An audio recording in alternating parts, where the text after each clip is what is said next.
ஒரு நாள் சாயங்கால நேரம் மகாராஜா வீரேந்திராவும் அவரோட மந்திரி சோமுவும் தோட்டத்துல நடந்து போயிட்டு இருக்காங்க. அந்த நேரத்துல மகாராஜா ஒரு மரத்து மேல நிறைய பறவைகள் இருக்கிறத பாக்குறாரு. இத பார்த்த உடனே மகாராஜாவுக்கு வழக்கம் போல சோமு கிட்ட விளையாடணும்னு தோணுது. அவர் உடனே இப்படி சொல்றாரு. சோமு, சொல்லுங்க மகாராஜா. அந்த மரத்துல இருக்க பறவைகளை பாரு. ரொம்ப அழகா இருக்கு மகாராஜா. அது அழகா இருக்குன்னு எனக்கும் தெரியும். நான் இப்போ உனக்கு ஒரு வேலை கொடுக்க போறேன். நான் ஏற்கனவே மந்திரி பதவியில இருக்கனே மகாராஜா. எனக்கு எதுக்கு இன்னொரு வேலை? சோமு, நீ யார்கிட்ட பேசிட்டு இருக்குன்னு மறந்துட்டேன்னு நினைக்கிறேன். மன்னிச்சிடுங்க மகாராஜா, சும்மா விளையாட்டுக்கு தான் சொன்னேன். சரி, இப்ப கவனமா கேளு. அதோ அந்த மரத்துல இருக்க பறவைகளை பார்த்தல்ல, அதே மாதிரி நம்ம ராஜ்யத்துல எவ்வளவு பறவைகள் இருக்குன்னு எனக்கு தெரியணும். என்னதுன்னு? பறவையோட எண்ணிக்கையா? ஆமா, உனக்கு நான் ஒரு வாரம் அவகாசம் தரேன். எனக்கு சரியான எண்ணிக்கை சொல்லணும். சொல்லலைன்னா அதோட பின்விளைவுகள் உனக்கே தெரியும்னு நினைக்கிறேன். தெரியும் மகாராஜா. நல்லது. ஒரு வாரம் கழிச்சு நான் உங்களை இதே நேரத்துல இதே இடத்துல சந்திக்கிறேன். பதிலோட வாங்க. சரிங்க மகாராஜா. ஐயோ, இப்போ இந்த பறவைகளை எப்படி என்றதுன்னு தெரியலையே.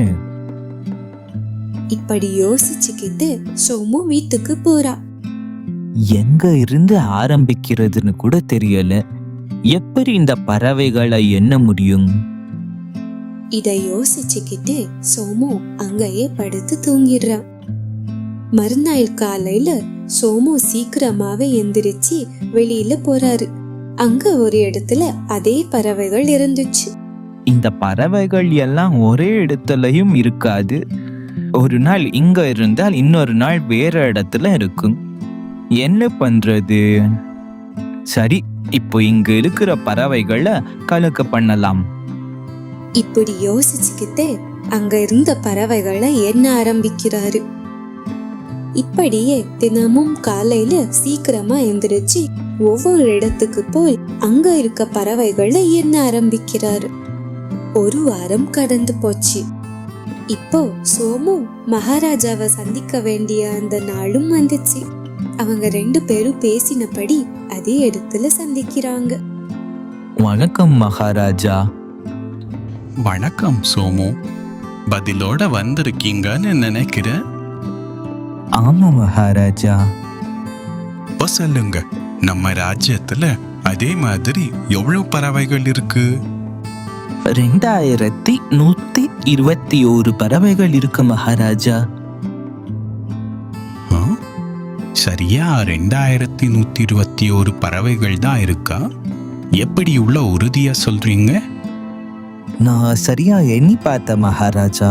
அவ்வளவு பறவைகள் தான் இருக்கு. ஒருவேளை கம்மியாவோ இல்ல அதிகமாவோ இருந்தா உங்களுக்கு கடுமையான தண்டனை கிடைக்கும்.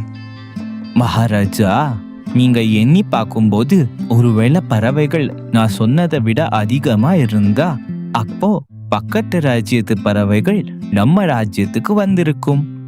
இல்ல, ஒருவேளை நான் சொன்னதை விட கம்மியாயிருந்தா நம்ம ராஜ்யத்து பறவைகள் பக்கத்து ராஜ்யத்துக்கு போயிருக்கும்.